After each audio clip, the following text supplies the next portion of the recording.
The morning after I signed everything over to my son, I opened my front door and found my life sitting on the porch in 2 weathered suitcases. One still had the old airline tag from the trip my late husband and I took to Cape Cod 20 years ago. The other had a broken zipper I kept meaning to replace. Beside them was a folded note, tucked beneath the brass planter I'd polished every spring since 1989. Said, "You should have moved sooner." I stood there in my robe, one hand on the doorframe, looking at those bags as if they belonged to a stranger. Just 12 hours earlier, I had been sitting at my dining table signing documents I barely understood because my son Michael said it was only temporary, only to make things easier after Harold died. Easier. Funny how that word changes shape depending on who says it. I'm glad you're here. Stay with me until the end, and tell me where you're listening from, because I never imagined this story would travel farther than the porch where I almost lost everything. 3 weeks before that morning, I had become a widow. Even now the word felt borrowed, too heavy to belong to me. Harold had been gone 11 days when Michael came over with a leather folder and concern arranged carefully across his face. He wore the same navy sport coat he'd worn to the funeral. Vanessa sat beside him on my sofa, crossing one elegant ankle over the other, smiling the way people smile when they want something to sound generous. "Mom," Michael said, "the estate is complicated. Taxes, probate, liability. We need to protect you." Protect me. That was how they framed it. They spoke of rising property taxes, legal delays, frozen accounts. Vanessa mentioned horror stories about widows losing homes over paperwork mistakes.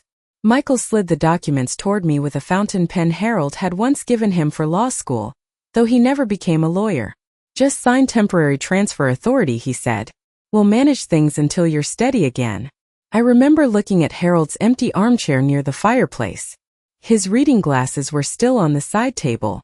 His bookmark still sat inside a history book he'd never finish. Grief makes ordinary objects seem louder.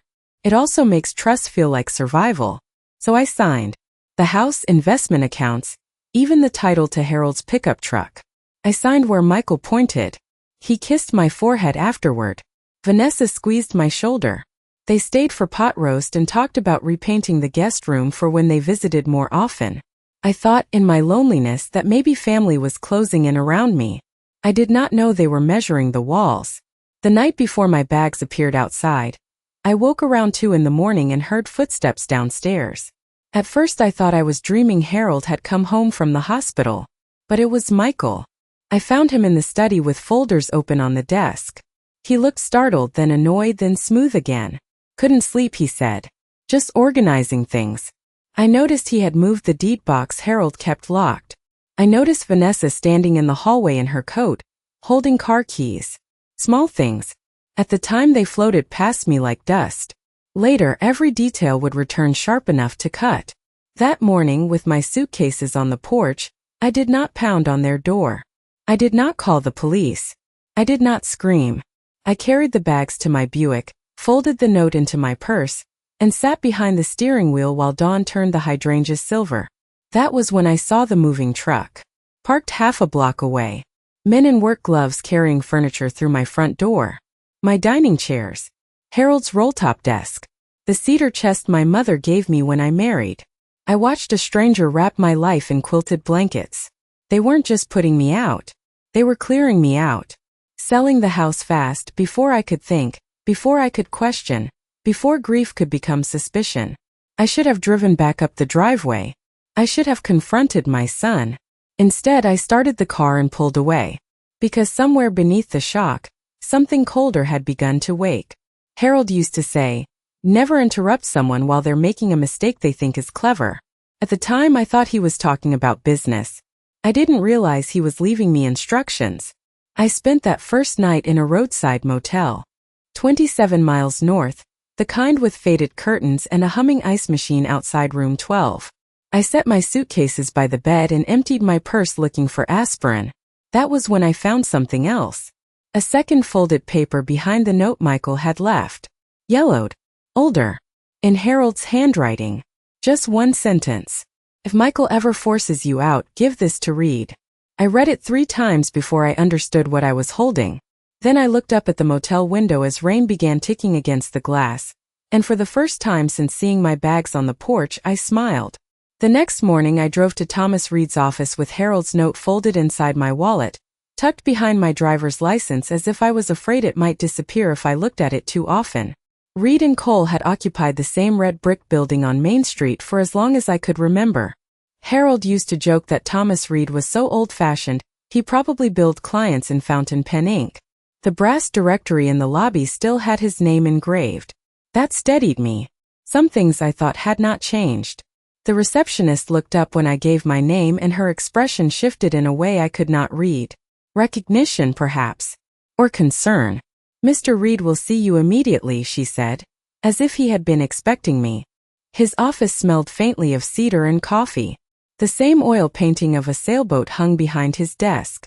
Thomas stood when I entered, older than I remembered, thinner, but still carrying himself like a man who listened before speaking.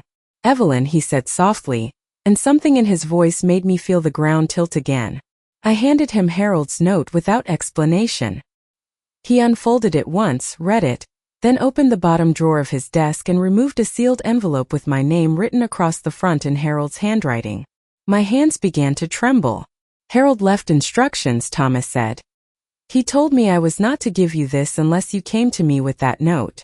I stared at the envelope for a long moment before breaking the seal. Inside was a letter dated 6 months before Harold died. "My dear Evelyn, if you are reading this, then Michael has done exactly what I feared pride would push him to do. Do not panic. Do not confront him. Let him continue. Let him believe he has won." I stopped reading and looked up. Thomas nodded as if he had watched this moment arrive for years. "Harold amended his estate plan," he said. Quietly. "There is a trust. It contains conditions Michael never knew existed. If you were displaced from your residence through coercion or bad faith, control reverts under a survivorship clause." I heard the words, but they seemed to move through water. "Are you saying the house is still mine?" Thomas leaned back and folded his hands. "I am saying your husband anticipated risk, and he built something very difficult to break." I thought of Michael standing in my study moving papers in the middle of the night. I thought of Vanessa discussing taxes over pot roast. I thought of the movers carrying my mother's cedar chest into a truck. For the first time, grief stepped aside and made room for clarity. Then Thomas said something I had not expected. "They listed the property yesterday afternoon." My pulse seemed to stop. "Listed it?" "Yes. Through a brokerage represented by a holding company. But the buyer of record submitted an offer last night." I looked at him. "Who bought it?" Thomas gave a faint smile I did not yet understand. "A trust entity Harold established 9 years ago." I stared at him, certain I had misheard. Michael was trying to sell the house. To Harold's trust. Without knowing he was dealing with his father's structure. Thomas slid another document toward me. "Michael has signed preliminary transfer papers.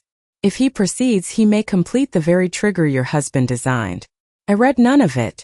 I simply looked at Harold's signature at the bottom and felt, for one impossible second, as if he were in the room. "I should stop the sale," I said. "No," Thomas said. "Let them continue." Harold was specific. "Do not interrupt them while they are building the record." That sentence landed with such precision I almost laughed. Harold's old saying. The one I remembered in the motel. It was not a memory. It was a map. By noon I was sitting across from Thomas at a diner down the street, untouched coffee cooling beside me, while we spoke not of revenge but of patience. "There is a family dinner this Sunday," Thomas said. "Michael's anniversary dinner. Vanessa invited half the county, if rumors are right. Public enough to matter." My stomach tightened. "You want me to go?" "I want you to smile," Thomas said. "Say nothing. Let Michael boast. Let him believe the house is gone. And when the time is right, I will arrive." It sounded impossible. The sort of thing that happened in old courtroom movies Harold liked on late television. Yet as I drove back to the motel that afternoon, passing soybean fields and gas stations and church signs along Route 8, I felt something stronger than fear. Structure.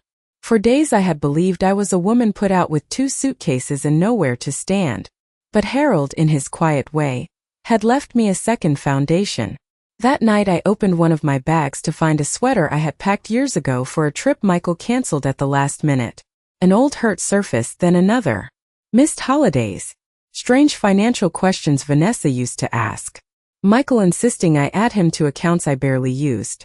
What once looked random now formed a pattern. And patterns once seen do not vanish. Before bed I called no one. Not my sister. Not Michael. Not even Margaret Sloan, who had been my closest friend for 40 years. Silence, I was beginning to understand, was not surrender. Sometimes it was preparation. As I turned off the motel lamp, Harold's letter lay folded on the nightstand. But beneath it was something else. Thomas had slipped into my purse as I was leaving. A photocopy of a document with a line highlighted in yellow. Beneficiary rights subject to immediate revocation upon material evidence of elder fraud. I read that sentence twice. Then I noticed a handwritten note in Thomas Reed's pen below it. Bring this Sunday. Do not show anyone until I ask. I did not sleep much. But sometime near dawn, listening to trucks move along the highway beyond the curtains, I realized I was no longer waiting to survive what my son had done. I was waiting for him to finish making his mistake. Sunday arrived with the kind of October light that makes even old brick storefronts look polished. Parked 2 blocks from the restaurant and sat in the Buick with the engine off, watching people drift inside carrying wrapped gifts and bottles of wine, dressed for celebration. Michael had chosen the Ashford House, a converted estate outside town where Harold and I once attended a charity dinner when we still believed family gatherings ended the way photographs suggest. I wore a navy dress I had not touched since Harold's memorial and pinned on the pearl brooch he gave me on our 30th anniversary. My hands were steady when I fastened it. That surprised me. Fear had been loud all week, but now it had gone quiet. Inside, the hostess smiled as if nothing unusual had happened in my life. That was the strange thing about betrayal. Most of it happened in rooms where tablecloths were still ironed and candles still burned. Vanessa saw me first. For one brief second, her expression lost its polish. Then she recovered and crossed the room with both arms open. Evelyn, she said, drawing out my name too warmly, we did not know if you were coming. I just smiled. I had practiced that smile in the motel mirror. It revealed nothing. Michael turned from a group of guests near the bar, and I watched a flicker of alarm pass through his face before he replaced it with something almost theatrical. Mom, there you are. We have all been worried. Worried. The word nearly amused me. He kissed my cheek. His cologne was the same brand Harold used to wear. For a moment the cruelty of that almost reached me. But Thomas had been right. Silence was stronger than accusation. I took my seat. Not at the family table. At a side table near the windows, where I noticed my place card had been added by hand, as if improvised at the last minute. An afterthought. Or perhaps a precaution. During dinner Michael moved through the room playing host, shaking hands, laughing too loudly, telling the story of how he and Vanessa were expanding into real estate opportunities. That phrase came up more than once. Opportunities. I heard him mention a closing scheduled Tuesday. I heard him tell a banker at the next table that the old family property was finally under control. Under control. Every sentence sounded like another brick added to a wall he did not know was already cracking. Between courses, a woman I recognized from church leaned over and whispered, I was sorry to hear you moved. Such a sudden change. I looked at her and realized the story had already been told publicly. Not as betrayal, as transition. Perhaps I had chosen to downsize. Perhaps I had become confused. Perhaps age had made me difficult. Lies do not begin when they are spoken. They begin when others repeat them politely. Then came the toast. Michael stood, tapped his glass, and thanked everyone for celebrating his 15th anniversary with Vanessa. He spoke about commitment, family legacy, stewardship. Stewardship. Harold would have laughed at that word coming from his son. Then Michael did something unexpected. He raised his glass toward me. And to my mother, whose trust has made our future possible. There was applause. Warm approving applause. I felt 20 pairs of eyes turn my way. This, I realized, was the performance. Public gratitude used to bury private theft. I lifted my glass slightly. Still smiling. Let him continue. Let him build the record. Dessert arrived. Coffee was poured. And just when conversation softened into the pleasant disorder of people preparing to leave, the maitre d' approached Michael and bent to whisper something in his ear. I saw Michael frown. Saw Vanessa stiffen. Then both turned toward the entrance. Thomas Reed had arrived. He wore a charcoal suit and carried a slim leather folio under one arm, as if he were attending an ordinary appointment. Yet the room changed the moment he stepped inside. Some people recognized him.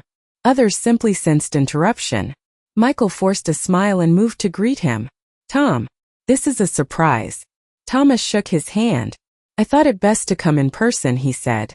"There is a matter regarding the property transfer that cannot wait." The room had grown quiet enough to hear silverware settle. Vanessa said, perhaps too quickly, "This is not the place." Thomas looked at her politely. "On the contrary, the place has already been chosen." He turned then not to Michael but to me. "Mrs. Harper, would you please bring the document I asked you to?" Hold. My heart did not race. That was the strange part. It slowed. I reached into my handbag and touched the folded photocopy Thomas had given me. Around me, guests watched with the alert stillness people have when they sense they are no longer attending a dinner but witnessing a moment that will be repeated tomorrow in whispers all over town. Michael's face had changed now. The confidence had thinned. I stood. Chair legs brushed softly against the floor. I walked toward Thomas, each step measured, the way Harold once walked into shareholder meetings when he already knew how the vote would end. I handed Thomas the document. He opened the folio, removed several papers, and placed them atop the linen-covered table where Michael had been standing to make his toast. Then Thomas said words I had been waiting to hear since the motel room. "Before anyone leaves tonight, there is the matter of whether Mr. Michael Harper has unknowingly committed transfer fraud against property he did not legally own." No one spoke. Even the waitstaff seemed frozen. Michael looked at me then, not as a son looks at a mother, but as a man realizing the story he wrote for others may no longer be the one being told. And then Thomas turned the first page. Thomas placed one finger on the first page as if holding down the truth before it could lift away. Then he read in a calm voice that carried farther than Michael's toast ever had.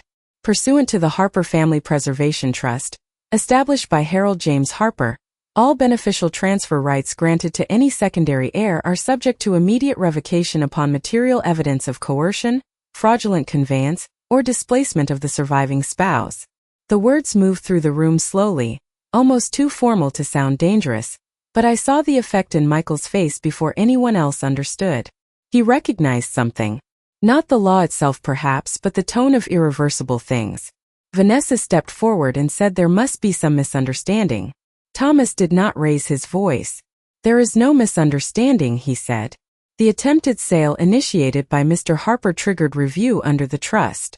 The buyer entity that submitted the accepted offer is controlled by the trust itself, which means the transaction created a documented record of unauthorized transfer activity." A man near the bar gave a low whistle before catching himself. Someone set down a fork. I watched Michael glance toward the guests, toward the exits, toward me. His mind was moving faster now, looking for ground. "Mom," he said, "this is absurd. Tell him. Tell them this was all temporary." It was the first time he had spoken to me all evening without performance. And I realized he was not appealing to affection. He was searching for rescue. I said nothing. Silence had carried me this far. I would not abandon it now. Thomas lifted another page. "There is more. In the event the surviving spouse is removed from residence through bad faith, managerial control returns immediately to the original protected beneficiary, Mrs. Evelyn Harper, with authority to revoke inheritance rights of participating heirs." Participating heirs. Such measured words for what they meant. Michael no longer looked offended. He looked frightened. Vanessa reached for his arm. Michael pulled slightly away without seeming to notice. That tiny movement said more than any argument could. A banker I recognized from town leaned toward another guest and whispered something I could not hear. The room was shifting. Not loudly. Socially. Quietly. In the way reputations begin to loosen. Michael straightened and tried again, this time addressing Thomas. "This can be fixed privately. There is no need to make a spectacle." Thomas folded his glasses and placed them on the documents. "The spectacle," he said, "began when a widow found her luggage on her porch." I had not expected those words to strike me so deeply. For days I had carried humiliation like a private stain. Yet hearing it spoken plainly in public transformed it into fact. And facts, unlike shame, do not belong only to the wounded. Vanessa's voice sharpened. Evelyn, please. We can discuss this at home. At home. The phrase floated there, almost tragic in its carelessness. I looked at her and thought of the pot roast, the concern, the rehearsed kindness over paperwork. Then I remembered Harold's glasses on the side table the day I signed everything. Memory can harden into judgment when it is finally complete. Thomas turned to me. Mrs. Harper, under Clause 9, you may choose whether to enforce immediate revocation. The room seemed to hold its breath. This was the moment I had imagined in fragments from the motel bed. I had thought anger might arrive. Or triumph. Neither did. What came instead was clarity. I said, enforce it. 2 words. Quietly spoken. Yet Michael closed his eyes as if struck by weather. Thomas nodded and produced one final document. There is also the matter of proceeds from personal property removed prior to lawful authority. Harold's desk. The cedar chest. Certain securities accounts. A full audit will begin Monday. Vanessa let go of Michael's arm altogether. I noticed that. Others noticed too. Distance can begin in inches. Michael turned to me then, and for a second I saw the boy who once brought me dandelions in a jelly jar. Then it vanished. What have you done? He whispered. I almost answered. I let your father finish what he started. But I did not. Because explanations are wasted on people still bargaining with consequences. The maitre d', uncertain whether to clear dessert plates or disappear, stood motionless by the wall. Someone near the back quietly left. Others remained rooted in place, drawn by the gravity of social collapse. Thomas gathered the signed pages and slid one toward me. There is one final decision, he said. You may remove Mr. Harper as contingent heir permanently, or suspend rights pending review. It was more mercy than I expected, and perhaps more than Michael deserved. He looked at me now without anger, only disbelief, as if the possibility that I had choices had never entered his imagination. That was the true fracture. Not the trust. Not the house. The discovery that the woman he had treated as finished was still a force. I picked up the pen Thomas offered. Harold's fountain pen. The same one Michael used the day I signed everything away. I held it for a long second, feeling its weight. Then I signed where Thomas indicated. Across the table, Michael stared at the ink as if watching a door close. But just as Thomas began returning papers to his folio, a young man in a gray suit approached from the entrance and leaned toward him. Thomas listened, frowned slightly, then looked at me in a way that made my pulse stir for the first time all evening. There is an additional complication, he said quietly. It appears your son may have pledged something else as collateral, something not listed in the trust disclosures. I looked at Michael, and for the first time I saw genuine panic. The room did not breathe after Thomas spoke. It seemed to suspend itself between one truth and the next. Michael opened his mouth, then closed it. Vanessa was the first to recover. This is ridiculous, she said, her voice thin now, stretched too tight to sound composed. What collateral? Thomas looked toward the young man beside him. This is Daniel Mercer from Commonwealth Title. He discovered an undisclosed lien filed against a future interest tied to the property. My property, I thought, and even now the phrase felt new. Daniel adjusted his tie and spoke carefully, the way people do when facts are sharp. 3 weeks ago, Mr. Harper pledged expected proceeds from the sale as security for a private development investment. I did not understand all of it at once, but I understood enough when Michael said, under his breath, it was temporary. That phrase again. Always temporary when someone else carried the risk. Thomas asked, how much? Daniel answered, $480,000. I heard a woman near the doorway gasp. Someone else whispered, good Lord. But I was no longer watching the guests. I was watching my son. $480,000 pledged against money he did not legally control. Not for medical bills. Not for emergency. For speculation. For some venture grand enough to require gambling with a dead man's house and a widow's inheritance. Michael ran a hand across his face. I was going to pay it off at closing. It was supposed to bridge 6 weeks. Supposed to. Such fragile words for heavy decisions. Thomas looked at him for a long moment. Did you disclose this debt when you induced your mother to sign transfer papers? Michael said nothing. Silence can accuse too. Vanessa stepped back as if distance might erase association. I did not miss that either. Nor did Michael. He turned toward her suddenly. You said the investors would roll it over. Her eyes flashed. Do not put this on me. And there it was. The first crack opening wider. Not between me and them. Between them and each other. Betrayal does not stay obediently pointed in one direction. It circles. Thomas closed the folio halfway. Mrs. Harper, because the lien was attached through attempted transfer of expected proceeds, there may be grounds to isolate liability to the borrower. But if the transaction had completed before review, recovery would have been far messier. I thought of Harold again. Not as memory now but as architecture. Layer under layer. Protection hidden inside patience. Michael looked at me with something raw in his face. Mom, I can explain. I almost smiled at how late explanations arrive. Explain the moving truck, I said. It was the first sentence I had spoken to him beyond legal choices all evening. The room seemed to lean toward us. Michael swallowed. Vanessa said we had to move quickly before you challenged the transfer.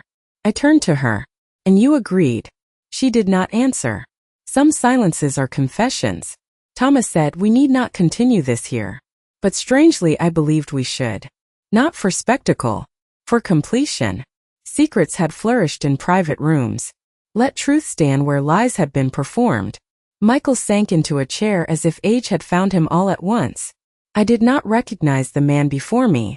Or perhaps I finally did. The banker from earlier stepped forward and quietly handed Thomas a business card. If financing records are needed, call me Monday. Others had begun choosing sides without announcing it. That is how social judgment works. It does not always roar. Sometimes it simply rearranges who will return your calls. Daniel Mercer cleared his throat. There is another issue. Because the pledged collateral appears unsupported, the investors may seek immediate repayment. From Michael personally. Vanessa turned fully toward him now. You told me the partnership was secure. Michael laughed once bitterly, almost to himself. You told me selling the house would fix everything. Their marriage, I realized, was not unraveling tonight. It had been fraying for years. Tonight merely removed the tablecloth. Thomas gathered the papers and said, Mrs. Harper, I suggest we leave. Yet before I moved, Michael stood and did something I had not expected. He walked around the table and lowered his voice so only I could hear. Please do not take everything. I made mistakes. Do not ruin me. Ruin. Another interesting word. As if consequences arrived from outside rather than through one's own hand. I looked at the son I had carried, fed, defended, believed. And I felt grief. Real grief. Different from Harold's death. This was grief for the living. But grief is not the same as surrender. I said, your father gave you every chance before he gave me this protection. You ignored all of them. Michael's eyes filled, though no tears fell. For a moment I thought he might say something honest. Something clean. Instead he whispered, Vanessa pushed this. There it was. Final cowardice. Not the scheme. The instinct to place blame when standing in the wreckage one helped build. I stepped back. Thomas opened the restaurant door for me. Cool night air met my face. For the first time in days it felt like oxygen. But before I reached the parking lot, Thomas touched my arm. Evelyn, there is something I did not mention inside. Harold added a codicil last year. It concerns the company shares Michael believes were sold with the estate. I stared at him. There are company shares left. Thomas looked toward the restaurant windows, where silhouettes still clustered around the fallen illusion of celebration. Yes, he said. And Michael does not know who now controls the voting rights. Thomas did not tell me about the company shares in the parking lot. He waited until the next morning, when sunlight was coming through the diner window in thin gold stripes and the waitress had already refilled our coffee twice. Some truths I was learning arrive in layers because the heart cannot absorb them all at once. Harold's company had begun as a tool-and-die business in a rented warehouse with 2 machines and 1 night watchman. By the time he retired, Harper Industrial Supply employed 63 people across 3 counties. Michael had always spoken as if the company was history, folded into retirement assets long ago. I believed him. Why would I not? But Thomas slid a folder across the table and showed me documents proving Harold had separated a block of voting shares into a private family class. dormant unless triggered by what he called adverse conduct affecting the surviving spouse. Harold had built contingencies the way some men build storm cellars. Quietly, without asking whether anyone appreciated them. Who controls them now, I asked, though I already felt the answer moving toward me. Thomas looked at me over his coffee cup. You do. The words landed with less triumph than gravity. Control. I had spent days fighting merely to keep a roof. Now I was being told I held voting authority in a company my son believed he could leverage to solve debts he had not yet admitted publicly. Why did Harold never tell me? Thomas smiled faintly. Perhaps because he hoped he would never need to. Or perhaps because he knew you would understand it only when the time came to use it. Use it? I thought of Michael's face when he whispered, "Do not ruin me." I thought of the private investors waiting for repayment. I thought of Vanessa stepping away from him when the room turned. Then Thomas gave me the harder truth. Michael scheduled a board meeting Wednesday. He intends to authorize an emergency asset-backed credit line, using company inventory as support. My coffee turned bitter in my mouth. Can he do that? Not if voting control changes before the meeting. There it was. Another door. Another decision. By noon we were in Thomas's office reviewing papers thicker than hymnals. Proxies. Share transfers. Emergency resolutions. Language so dense it seemed designed to keep ordinary people from seeing what power actually looks like. Yet Harold had placed my name where it mattered. Not decorative ownership. Actual authority. At 3 o'clock Thomas arranged a quiet call with Margaret Sloan, who had once served on the company's charitable foundation board. When I told her part of what had happened, there was a long silence. Then she said, "Harold always suspected. Michael loved expansion more than stewardship." I had heard echoes of that before. Never directly. Now it seemed everyone had known pieces except me. Or perhaps I had known and chosen not to assemble them. By Tuesday morning word had begun moving through town in the discreet way serious news travels. A supplier called Thomas asking whether leadership changes were true. A former employee sent flowers to my motel room with a card that read, "Mr. Harper trusted your judgment." That unsettled me more than comforted me. Judgment had not been the story I told myself about aging. Survival had been. Yet here I was being drawn into decisions Harold once carried alone. At noon Michael called. The first call since the restaurant. I let it ring twice before answering. "Mom, we need to talk before Wednesday." His voice sounded smaller. Tired. "There are things you do not understand." I looked out the motel window at a pickup truck idling by the ice machine and thought how often betrayal hides behind claims of misunderstood complexity. "Then help me understand why you tried to borrow against a house you pushed me out of," I said. Silence. Then softer, "I was trying to fix a problem. There are investors. Deadlines. Vanessa said if we secured the company line we could unwind everything." There it was again. We. Yet somehow every defense led back to her. I said, "Stop the board meeting." He answered too quickly. "I cannot." That told me more than the words themselves. Not unwilling. Unable. Pressure had moved beyond family into machinery larger than apology. After we hung up, Thomas said only one sentence. "Then Wednesday is not a formality. It is a contest." Contest. Strange to hear my life described like governance. But he was right. That night I did not stay in the motel. Thomas insisted I move into Margaret's guest room for safety and discretion, though safety now meant not danger in the dramatic sense, but insulation from pressure, calls, persuasion. Margaret's house smelled of lemon polish and old books. In the upstairs bedroom she had placed fresh towels and a quilt stitched in blue squares. I slept better there than I had since Harold died. But just before dawn I woke to voices. Downstairs. Margaret on the telephone. Urgent. Then a knock at my door. "Evelyn," she said, "you need to come down. Thomas is here." He stood in the kitchen still wearing yesterday's tie. There has been a development. One of Michael's investors filed notice overnight. They may appear at the board meeting. I sat slowly. Investors at a family company board. The private debts were bleeding into public governance now. Thomas set a sealed envelope before me. Inside was a proxy Harold signed naming you interim chair upon activation. If you use it today, you do not merely block Michael. You take the chairmanship. I looked at the signature. Harold's hand. Firm. Unshaken. Then I looked at Thomas. If I do this, I asked, what happens to Michael? Thomas answered with the honesty I had come to rely on. That depends on what he does when he realizes he no longer controls the room. At 10 o'clock we drove toward Harper Industrial. As the brick plant came into view beyond the rail spur, I noticed 3 unfamiliar black sedans already parked outside the board entrance. Thomas followed my eyes and said quietly, "It appears the investors came early."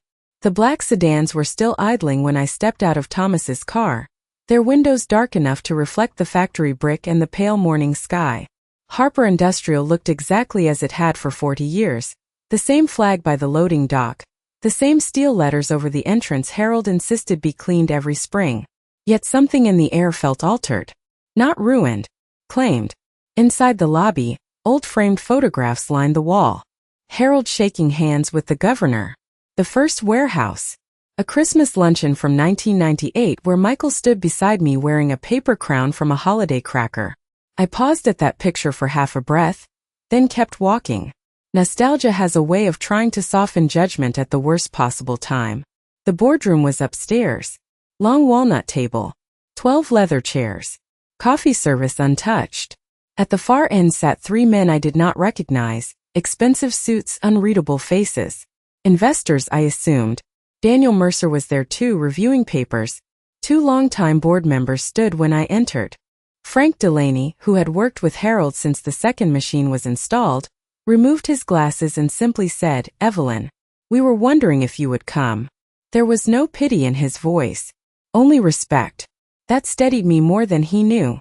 Michael entered moments later with Vanessa behind him. He stopped when he saw me seated at Harold's old chair, the proxy envelope in front of me. It was a small thing, a chair. But power often enters a room through symbols before documents. "What is this?" he asked. Thomas answered before I could. "A properly noticed meeting. Let us begin." Michael remained standing. "This meeting is under my agenda." Thomas slid copies of the proxy resolution down the table. "Not anymore." I watched the words travel across faces as directors read. Interim chair activated. Voting control reassigned. Emergency authority recognized. Frank looked up first and gave one almost imperceptible nod, as if something overdue had finally arrived. Michael pulled out his chair too hard and sat. The sound echoed. Then the investors spoke. Their lead representative, a man named Collier, stated that because projected collateral tied to Michael's financing appeared impaired, they required immediate clarification regarding governance stability. Such careful language. Yet the meaning was plain. They no longer trusted my son. Michael launched into explanation. Market timing. Temporary leverage. Bridge exposure. He used so many words the truth almost vanished inside them. Then Frank asked the question Harold would have asked. "Did you attempt to encumber company assets without full board disclosure?" Silence. Michael did not answer directly.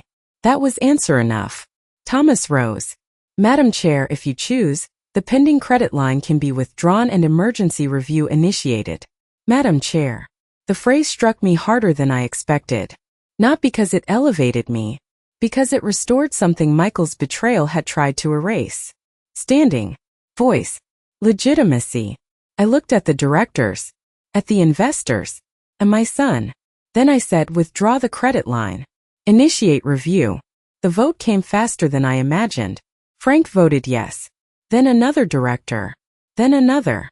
Even Collier, though not a board member, quietly said his group would support restructuring under revised governance.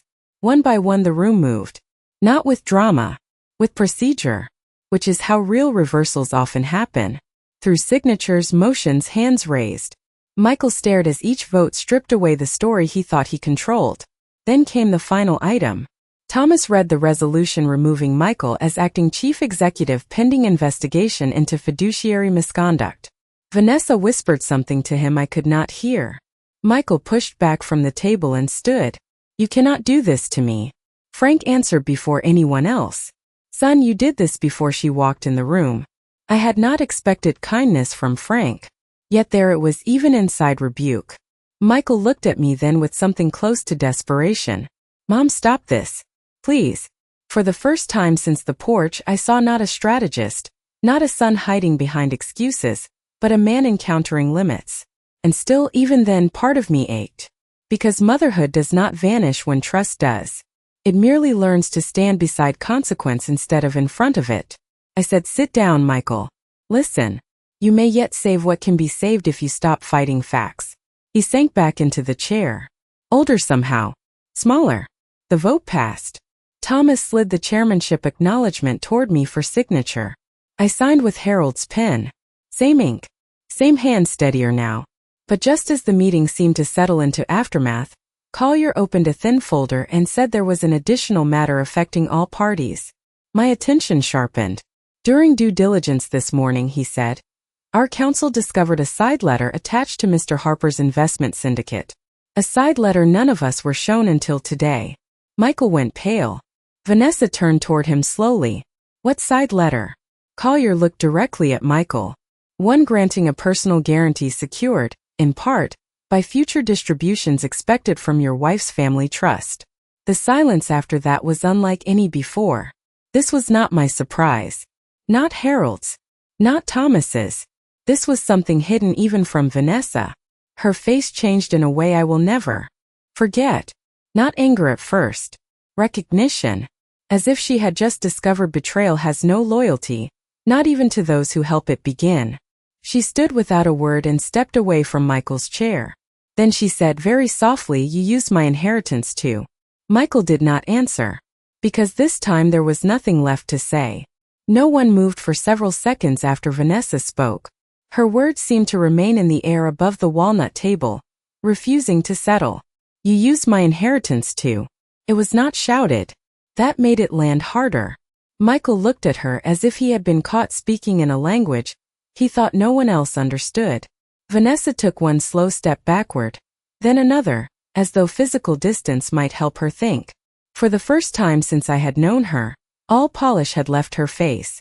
What was left looked almost human in its shock. Michael began, "Vanessa, listen to me." But Collier raised one hand. "Let us be precise. The guarantee appears signed by Mr. Harper alone, but references expected distributions represented as marital support. If challenged, that creates serious complications." Serious complications. Another elegant phrase for damage already spreading. Vanessa turned to Thomas. "Did he have any right to pledge anything tied to my family trust?" Thomas answered carefully. "That depends on the governing instrument. But if representations were made without disclosure, your counsel may have concerns." Your counsel. I noticed that phrase too. In one sentence she had shifted from spouse to separate interest. Marriages do not always break at the loud moment. Sometimes they break the instant lawyers enter the grammar. Michael stood again, but now the energy had left him. He looked not angry, not defensive, but hunted by arithmetic.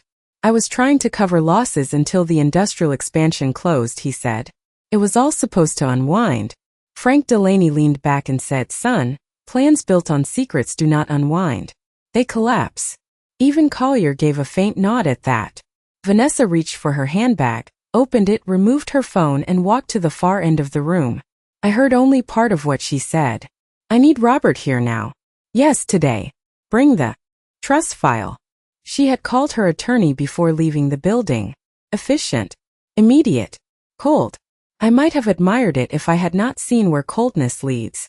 Michael watched her as if he had just realized the person who helped him push others aside had her own exits prepared. There are discoveries in every downfall. One of them is learning opportunists rarely drown beside you. They swim early. Thomas turned the meeting back to order, because truth, once revealed, still requires paperwork. Resolutions were signed. Temporary executive authority transferred. Audit motions approved. A special committee formed. All the while Michael sat silent, staring at Harold's photograph on the wall. At one point I followed his gaze and saw the younger version of my husband smiling from a factory groundbreaking, hard hat under one arm. Harold had spent years building systems so people would behave well without needing to be watched. Yet even he, it seemed, had prepared for what if they did not. When the meeting adjourned, directors filed out in subdued conversation. No one rushed. Scandals in small towns move slower in person than in rumor. Frank paused beside me before leaving. "Harold would be proud you held the line," he said. I almost told him I had not held it alone. Harold had laid it. Thomas had guarded it. Frank himself had voted for it. Survival, I was learning, often looks solitary only from the outside. Michael remained seated after others left. Vanessa did not return to his side. She stood by the window speaking quietly with a man in a navy suit who had arrived sometime during the final vote. Likely Robert, her attorney. She did not once look toward Michael. That told its own story. Then Michael said my name. Not Mom. Evelyn. As though something formal had replaced blood. Did Father know I would fail? The question startled me. Because buried beneath all the schemes was not greed alone, but something older. A son still measuring himself against a dead father. Harold knew you could choose badly, I said. That is why he built guardrails. Michael gave a hollow laugh. Guardrails. Feels more like traps. Only to someone driving toward the cliff, Thomas said. It was perhaps the sharpest thing I had heard him say.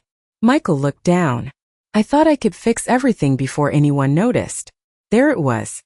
The confession closest to truth I had heard from him. Not that he meant to betray. That he believed he could outrun consequence. Many people call that ambition until the bill arrives. By late afternoon the investors had left, the sedans gone. Rain began tapping the boardroom windows. I gathered my handbag and Harold's pen preparing to leave, when Vanessa crossed the room toward me. Her face was composed again but changed. Harder in one place. Emptier in another. I owe you an apology, she said. I studied her. Perhaps she meant it. Perhaps she meant only to position herself for the legal storms ahead. Human motives are often braided. I simply said apologies do not restore trust. She nodded as if she expected nothing more. Then after a pause she added, there is something you should know. Before Michael moved your luggage out he tried to stop me. I looked at her sharply. What? She lowered her voice. The moving truck was my idea. He hesitated. I insisted if he waited you would change the transfer. For a second the room seemed to tilt again. So Michael had been weaker than I believed. And she had been more direct. Yet before I could absorb it she said one final thing. But there is something I did not tell him either. Harold met with me alone last spring. He made me sign a document. I never understood why. Thomas stepped closer. What document? Vanessa reached into her bag and pulled out a folded copy, edges worn as if carried for months. I kept it because it frightened me, she said.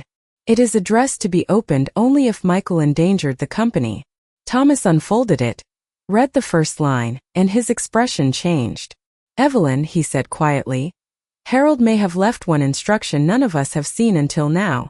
Thomas read the document once in silence, then again more slowly, as if Harold's words required the kind of respect given to things meant to outlast the person who wrote them. The rain against the boardroom windows had softened to a steady tapping, and for a moment no one spoke. Then Thomas looked up and said, Harold executed. A contingent instruction tied not to punishment, but to restoration. Restoration. After days of hearing words like fraud, revocation, collateral misconduct, the word sounded almost foreign. I asked him to read it. Thomas unfolded the page fully and began. If my son's conduct places the company or family estate in jeopardy, and if my wife elects to preserve rather than dissolve his inheritance, then she may require one condition before any rights are reconsidered. I felt my breath catch. Michael had not moved. Vanessa stood still beside the window. Even Thomas seemed changed by what came next. The condition is this. Michael Harper must serve no less than 1 year in salaried employment at Harper Industrial under ordinary supervisory review, without executive privilege, without ownership distributions, and without authority over finance. He must learn stewardship by labor before he touches legacy by right. Frank Delaney, who had quietly returned to collect a folder and heard the reading from the doorway, gave a low laugh of disbelief. Harold, he said softly, you old fox. Even in the grave, Harold had not written revenge. He had written a test. I looked at Michael. He looked stunned, almost offended at first. Then something else crossed his face. Memory, perhaps. As if he suddenly saw his father again, not as obstacle, but as a man who had once tried to teach him through limits. Thomas continued. If he refuses this condition, his contingent inheritance remains revoked permanently. If he accepts and completes the year honorably, Mrs. Evelyn Harper may choose whether partial rights are restored. Choose. Again the choice was placed with me. Not courts. Not investors. Me. I had imagined endings in sharper forms. Doors closing forever. Names cut from wills. Yet Harold had left something more difficult than punishment. He had left discernment. Michael spoke at last. A year on the floor. Under supervision. Like a trainee. Frank answered before I could. Like every man who ever earned a place here. No one mocked him. That may have been the hardest mercy in the room. Vanessa looked at Michael, but now there was no strategy in her face. Only distance. I do not know what you will choose, she said quietly, but my attorney will be contacting yours regarding my trust. It was not dramatic. No ring removed. No scene. Just a sentence that sounded like a marriage stepping into fog. She left with Robert without looking back. And somehow her quiet departure felt more final than any argument could have. Then it was only the men Harold had built with, my son, Thomas, and me. The room had emptied down to truth. Michael asked almost to himself, did father really think I would take this? I answered, your father thought character can be relearned if pride is made to kneel. I surprised myself saying it. But it felt true. Michael looked at the rain on the windows a long while. Then he said the words I had not expected. I will do it. Frank folded his arms. Then you report Monday at 6:30. Shipping dock. Steel-toed boots. No exceptions. For the first time in days I almost smiled. Because I could hear Harold in that sentence too. Monday came colder than expected. I returned to my house that weekend. My house. The movers had returned what they had removed. The cedar chest stood where it belonged. Harold's desk was back in the study. I changed no locks. I changed something quieter. I stopped apologizing in my own mind for taking up rightful space. On Monday morning I drove to the plant before sunrise and parked where I could see the loading dock. At 6:28 Michael arrived in work clothes that looked too new, carrying a metal lunch pail Frank must have insisted he bring. He looked older. Humbled. Human. Frank met him at the dock, handed him gloves, and pointed toward a pallet jack. No speeches. No ceremony. Just work. I watched only a moment, then drove home. Some lessons should not be witnessed by mothers. They should be lived by sons. Months passed. The audit concluded. The investors settled at losses not fatal but instructive. Vanessa filed for separation. The company stabilized under interim governance, then stronger than before. Michael kept showing up. Through winter. Through inventory counts. Through frozen mornings when the lot had to be salted before trucks rolled. Frank sent me updates in the simplest possible form. He is late. Less often. He asked questions today. He stayed after shift to help maintenance. Tiny reports. Yet each felt larger than legal victories. In spring, nearly a year after I found my bags on the porch, Michael knocked on my front door. Not with a key. With a knock. I opened it and saw a man carrying no folder, no excuses. Only a small potted hydrangea. The kind Harold planted along the porch. I thought you might want this, he said. I let him in for coffee. We did not solve a lifetime in an afternoon. Stories do not end that cleanly. But when he rose to leave, he paused at the doorway and said, Father was right. I did not understand stewardship. I am trying now. I nodded. That was enough. Later that evening I stood on the porch where my suitcases once sat. The hydrangeas were in bloom. A neighbor walking her dog called up, your son comes by more these days. I looked toward the street where dusk was settling over the maples and said, yes. He found his way back. Then I touched the brass planter beside the door, the one that held down the note that nearly ended me, and I understood something Harold knew long before I did. The strongest revenge is not making someone lose everything. It is making them face what they nearly destroyed, and giving them one narrow road to become better before the door closes.